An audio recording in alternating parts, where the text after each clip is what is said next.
Welcome back. Welcome back. What number are we on? I think this is 13. I've truly lost count. I think it's 13. We're on a good roll. Yeah, we're on a really good roll. I'm proud of us. I'm not gonna lie. I am too. We thought today we'd switch it up again and do some more dilemma style podcast episode based on one of your dilemmas. I'm going to pick one and we'll just talk it through. Hopefully we'll give you some useful advice. Gosh, when I tell you there's a lot, I just sent them all to my iPad. Oh my god, that's a lot. It don't start going. How do we even pick? I know, I feel bad for missing people. We might have to do multiple episodes and helping with some of these. We could do a couple today. One's just stood out to me. Someone's literally put very simple, very straightforward. I think it's more of a topic than a dilemma. But they've just put marriage or career. Oh. Which is funny to me because in my head, you don't really have to pick one or the other. Yeah. I don't think. Well, you don't have to pick, but I think in this day and age, I think if we tie in personally my thoughts I've had about what is the point in marriage anymore, what significance does it play in our lives, then I think it gets a bit entangled. Yeah, as a woman, I think it's different because then marriage then leads to potentially babies and then that can affect your career. And maybe it's a case of not choosing between but prioritizing. Because, yeah, doing them both simultaneously is kind of hard to juggle. Yeah. But why is it hard for us to juggle? Because I never hear men talking about struggling between getting married and continuing their career. So why do women have to talk about that? It's just bizarre that it's not ever a topic among men, I don't think. It's not. It's because I think it's because of all the assumed roles that you take on in society's definition of a mother. The unpaid labor. Yes, the unpaid labor, the assumed multiple hats you have to start choosing between when you have a kid, let alone I think when you're actually married. But I think that's the part where you're married but you don't have kids yet is the part where I'm what's the point of that? But then also the more I think about it, I'm why do I need to be, yeah, why do I need to be married to also have kids? But I guess legally, I don't know, if we take from a legal standpoint, right? What benefits to marriage are there? And I'm pretty sure you're better off not being married. Oh, I thought it was the opposite. I swear there's more tax or in a tax way, are you not subject to less tax if you're not married? Okay, so I think, yeah, and maybe in different scenarios it works differently because, so for example, your partner got sick, you're not technically their next of kin if you're not married. Mm-hmm. So it'd be their parents. If they're in hospital, you could essentially be refused to intervene or something like that. So things like that, marriage helps, but then maybe in a tax sense, financially it's meant to be a benefit though as well.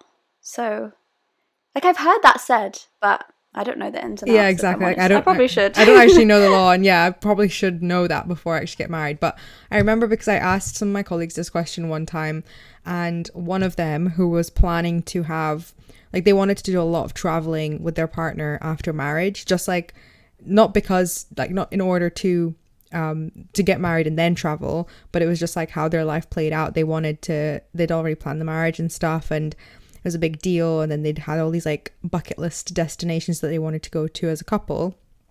And they said that for a lot of their bucket list destinations, or a couple of them, they couldn't share accommodation unless they were legally married, or it was culturally they would have had a bit more of a difficult time in those locations if they weren't actually legally married. So there's also that aspect, I guess, that I've never ever that thought has never entered my mind before, but it does make sense, especially if you're going to I know that's a thing in Bali, and I know in Middle Eastern countries, if you're not married, there's a lot more what's the word, not judgment, but maybe you'd be treated differently, or maybe you'd be looked at differently. It's just frowned upon, I think. Yeah, but those are things I've never really considered. But oh my god, the career thing, I've never thought, oh, I'm gonna have to choose between my career and marriage one day.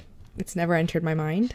I've not ever thought about that too, but I wonder if is it a generational thing? Because I feel these days women are quite empowered to go after their career and be career focused, but then I guess there are some people that are a bit put off by that, so maybe it's a question of does that hinder you in getting married, because there's also a lot of like discussion around the age that women are getting married is a lot later now, and is that a problem? Which I guess it's just like an opinion at the end of the day, like whether people think things are happening in the wrong order or the order that they shouldn't be done. But realistically, I still don't think there's an element of having to choose between them. I just feel like some people getting married really early and then kind of still focusing on their career. Or some people even get married at uni, so they don't even have a career yet, and then they actually like are still studying. So everyone has their like own situations, but I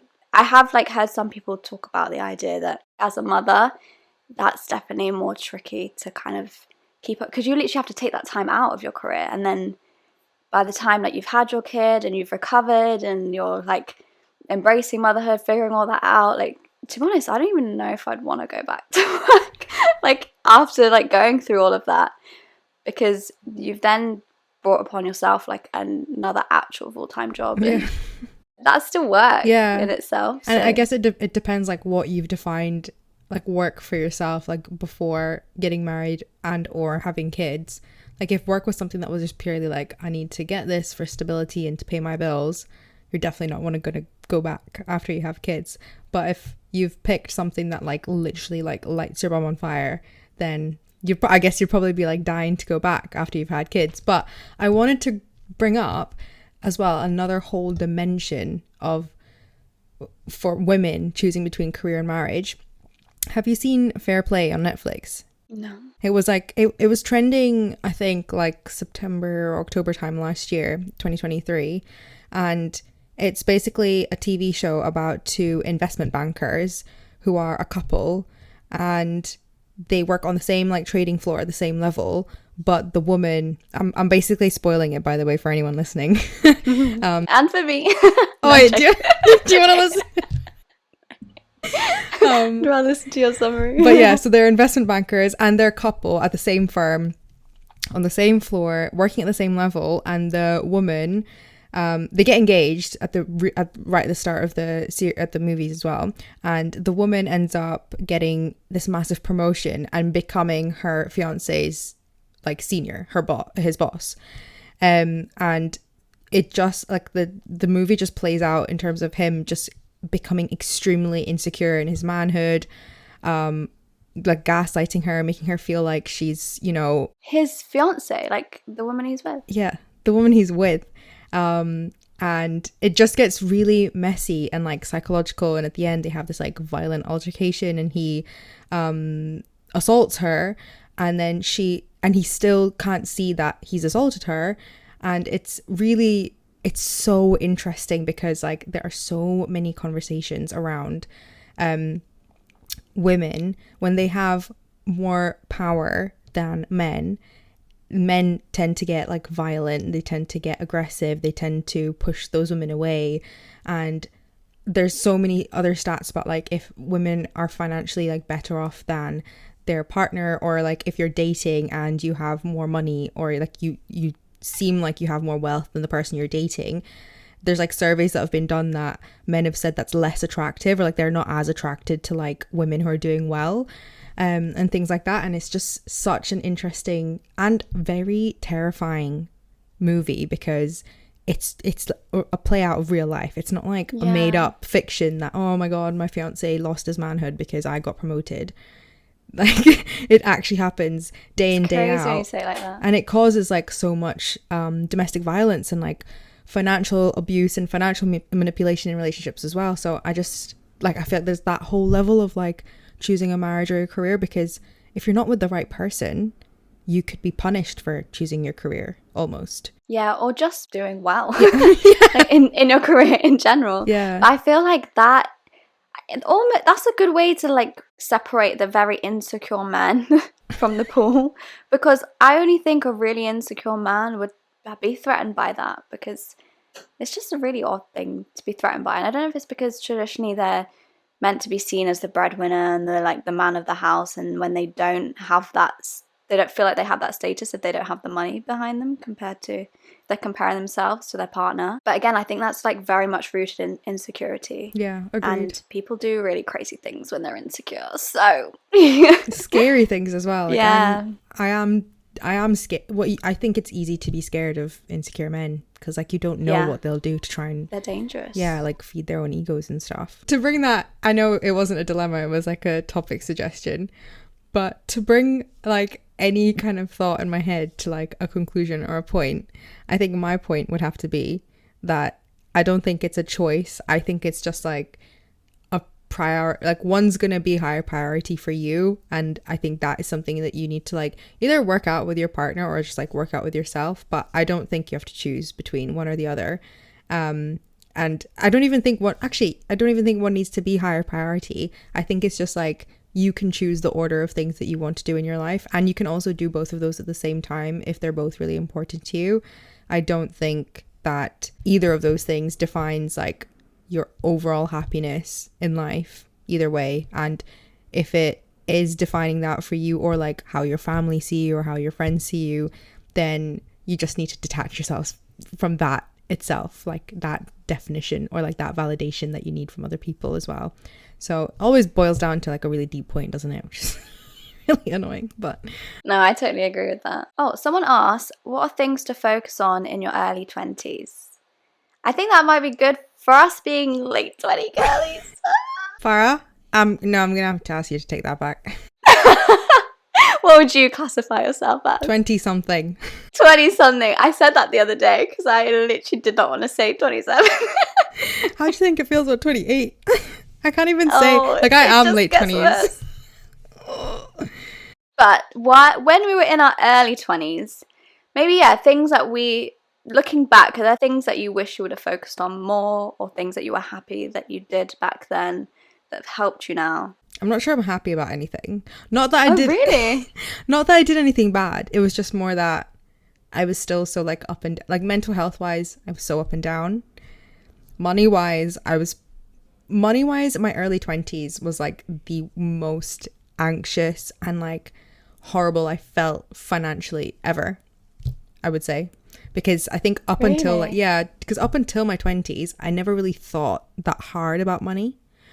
Like I assumed a lot of things would like work out, but I think in my early 20s, when I started to become like really aware and conscious about like how my money habits made me feel, and like how my bank account made me feel, and how the world made me feel, like from a financial aspect, I just think I was too lost to, my early 20s it was just a big mess, and I don't think I did anything that I'm like necessarily proud of. Because are you just talking financially here, or are you talking I think generally? Yeah. Like I'm not like not proud of who I was. It's just more like I didn't do anything specifically that has impacted me. But then also I could say that all of the things I did do has led me to who I am now. So maybe I did do the right things, but there's a lot I wish I knew in my 20s. What about you?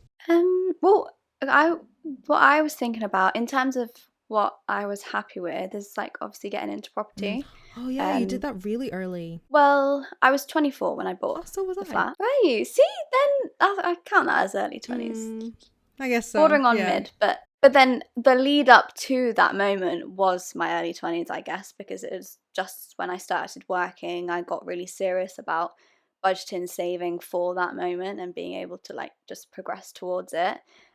So my early 20s were very much my hustle years, I think. Like I hustled hard. I remember like even before I moved out, I was working. I was doing the exams for like qualifications with work, and then I also was trying to keep up my like social medias, and I was still very early on because I'd started it when I was at uni. And I remember I would obviously like work all week and have studies in the evenings for the qualification, and then I'd literally get up at 6 o'clock in the morning on the weekends to film my content because I was living at home, so it was too noisy during the day. And I'd do that because I was quite consistent with YouTube back then. I just remember being like so, it's not that I'm not ambitious now or motivated to do stuff, but that was like my time where I was just, I don't know, I guess I just had a lot of energy and a lot of, yeah, I was motivated by a lot of different factors to like just work really hard and achieve. And I had so many goals back then, which I'm so grateful to have achieved, even while I'm still in my 20s. So that's really cool.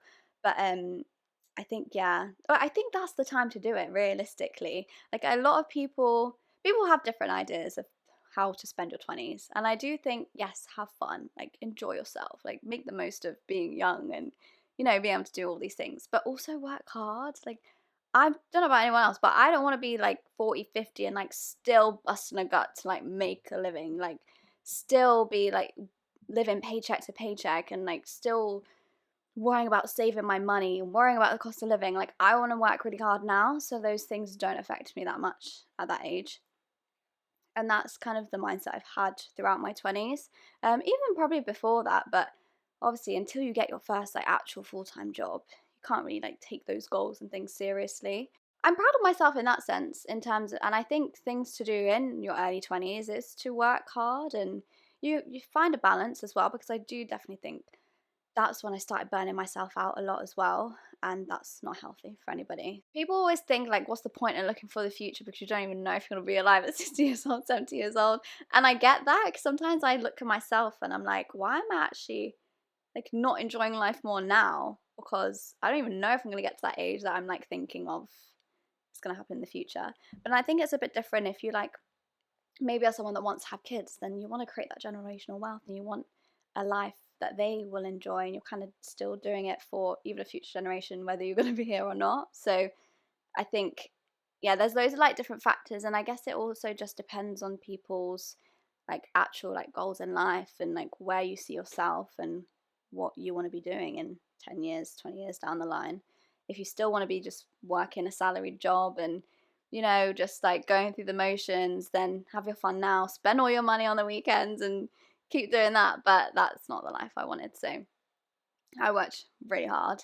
To your point as well though, things I wish I would have known or done differently is, but then it comes down to like I was just young and naive, like in a way, but it was just like certain situations I was just a bit like too much of a pushover. I was too much of, I feel like I should have, I don't know, to be honest.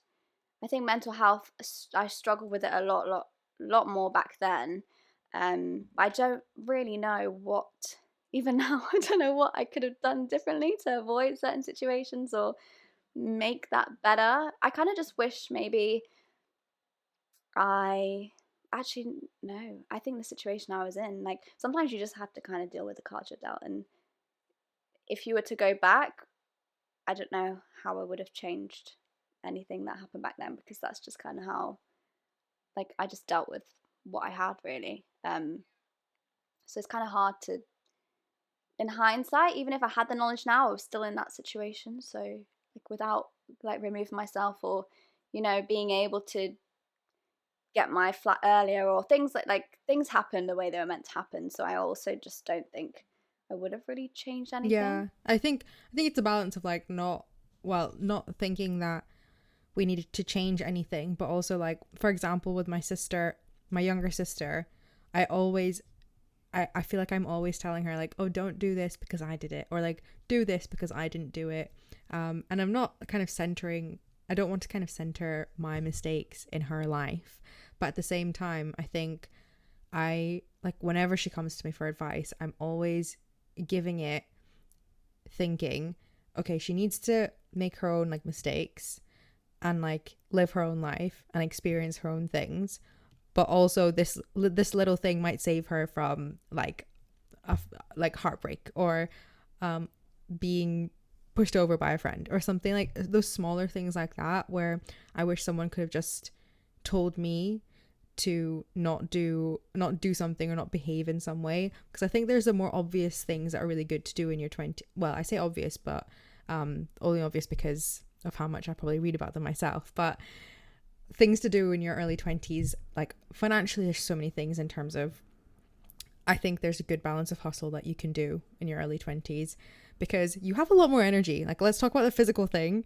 Like you said, you're getting up early, getting your YouTube videos out. You get tired less often, so just take advantage of that. And I'm not saying you're going to turn into an old lady in your late 20s, But that energy thing really does impact you, yeah. I didn't actually realize. It's only looking back now I think like, could I do that now? Well, you could, Absolutely but not. you would just be like, you'd be exhausted. I'd be exhausted. Yeah, I'm exhausted on a normal day, like, and I'm not even awake for that many hours compared to the long ass Yeah, hours I I think like used to be. balance was not as, it's all, balance is always important, but in your early 20s, like balance wasn't it. The lack of balance didn't have bad effects on your like body and mind, which is bad because maybe that does lead to burnout a bit quicker. But I say take advantage of that, and like work hard and like hustle, because it's only a few years. As long as you're not hustling so hard that you're kind of giving up things you actually do enjoy, as well. But so yeah, hustle. Learn about money and investing. Just learn about it. Even if you think you're bad with money, or you think like, oh, I'm never gonna get out of debt, or I'm always gonna be in my overdraft, or when am I ever gonna get like a flashy job? Yeah, being disciplined and having that like resilience, I think that will translate into a much more fruitful like later 20s and like rest of your life as well. So I think it's just like building that through consistency and discipline, sticking to whatever habit it is you have. When you're in your early 20s, that's something I wish I really did, instead of just like hopping from like thing to thing and like chasing the next most exciting thing in my life, or trying a new sport every month, something like that. Like I wish I didn't do that. No, that's so true actually. That's a really good point. I do wish I read more and was more like book smart when it came to like finances and stuff, because I feel like I very much winged it and I just like kind of tried to experiment myself and figure it out. And it didn't turn out really badly, but I'm still in a stage where I feel like I have so much to learn. If I started a bit sooner, I think I would have been a little bit further on in that journey, especially when it comes to investing, because that world just blows my mind even to this day. Like, I don't get it. And I think if I'd started back then, it probably would be a lot less confusing to me now, even if I would still have stuff to learn, because things like that, like, yeah, it does take a long time for it to actually sink in and for you to understand it, especially when it's something that's like never really spoken about when you're younger and at school, and it's just not something you're taught. You have to seek out that information, which is the hardest part. And if you're not in the right circles, you don't get told that information either. So if you had a 19-year-old sitting in front of you, they're turning 20 tomorrow, and they're asking you for like one impactful sentence on what they should do in their 20s, what would it be? Or their 20s as a whole. Well, they're about to enter their 20s tomorrow. It's their birthday tomorrow. Well, I would say like be very clear, because a lot of people I feel like go through life and they don't really know like what their goals are, what their intentions are. I would just encourage you to like actually sit down and have a talk with yourself. Like, what do you want? You don't, even if it's intimidating to go against the grain a little bit and you're just surrounded by, if there's something that you really want to do, because you'll get later down the line and you'll still have that in the back of your mind and you'll still feel maybe even a bit resentful, and you'll still probably end up wanting to go for it later down the line anyway. But then you'll feel like maybe it's too late or you've wasted so much time. So like, don't let yourself get to that point. Just like have that sit down and just have a think about what you want to do, what your passions are, like what lights you up and what you want to do in your life. And even if it's a little bit scary, it's better to actually try that path now while you're young and while you have the freedom to make those mistakes, rather than later down the line going down a path that you think is more secure, or you think people will be happier with you if you do that and you'll be more accepted societally, but then you have that resentment building up and you have that like just dissatisfaction with your life, because I feel like that's such a gutting feeling to have like later down the line. And I think when you're younger, you obviously don't think about that. You don't realize that that's like what can creep up on you later. So that's what I would say. What would you say? I would say to a 19-year-old, to someone entering their 20s, to absolutely just care less about everything. Care less about people's opinions, especially about people's opinions, and whoever those people are, whether it's your absolute best friend, your family that are the closest to you ever, your colleagues, your future colleagues, the world, like your people who watch videos if you want to start making like a YouTube channel or TikTok. Care less about what everyone has to say or what anyone would ever think of you ever, because I think the more you detach yourself from other people's thoughts and other people's opinions, the more you can actually do what like Farah just suggested. Like you can be more intentional and like not have resentment later in life, and also just be happier because you're only serving yourself. And I mean that in the most selfish way possible. Like, it is your life to live, so you caring less is caring too much about other people has taken away so much from, I would say it's taken away a lot from my 20s, so I wish I could have done that less. So it's absolutely something I want to say for young people or people entering their 20s to do. Okay, well, I think we'll wrap it up there. And we hope that that advice was really helpful. It's a weird thing navigating your 20s, I think. And everyone seems to think that there is a right answer as well. There absolutely Yeah, there isn't. isn't. There's just things that you can think about more, or perspectives that I think are just like helpful to have, especially from some 20 somethings that have been through their 20s a little bit. So yeah, we hope that was helpful. Let us know in the comments if you're watching us on YouTube. Definitely give us a like if you are, and let us know, like DM us on Instagram. We're both over on Instagram and on TikTok as well, so let us know if there are any other topics you want us to discuss. We're always open to suggestions. And also don't forget to give us a rating if you're listening on Spotify or Apple Podcasts, because that will really help us out, and let us know if you guys are enjoying. And with that being said, we'll catch you in the next episode. Bye. Bye.